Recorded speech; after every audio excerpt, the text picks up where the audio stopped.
আসসালামু আলাইকুম। আপনাদের জন্য নিয়ে আসলাম আবার আরেকটা সহজ পাস্তার রেসিপি। এটা হচ্ছে হোয়াইট সস পাস্তা।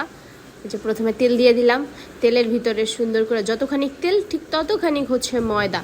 ময়দা দিয়ে এই যে সুন্দর করে ঘুটানাটা কইরা তারপরে দিয়ে দিলাম দুধ। দুধ কিন্তু একসাথে দেওয়া যাবে না, একটু একটু করে দুধ দিতে হবে, তাহলে কিন্তু এই যে দলা পাকায় যাবে। তারপর দিয়ে দিলাম হচ্ছে চিজ। চিজ দেওয়ার পরে এই যে নাড়াচাড়া করলাম, নাড়াচাড়া করে দিয়ে দিলাম গোলমরিচ। গোলমরিচ দিয়ে আবার একটু নাড়াচাড়া। আর পাস্তাটা আমি সিদ্ধ করে নিয়েছিলাম, সিদ্ধ করে এই যে ঢাইলা দিলাম। পাস্তা সিদ্ধ করে কিন্তু পানি দেওয়া যাবে না, পানি দিলেই পাস্তার টেস্ট শেষ।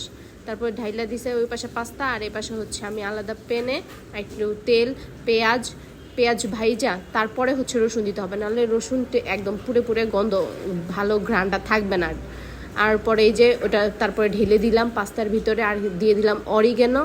অরিগ্যানো না দিলে কিন্তু পাস্তার আসল টেস্টটা পাওয়া যাবে না। তারপর একটু মোজারেলা চিজ দিয়ে দিলাম উপর দিয়া, বাস হয়ে গেল। একটু নাড়াচাড়া দিয়া উপরে শুধু চিলি ফ্লেক্স দিয়ে দিব, আমরা ঝাল পছন্দ করি তাই।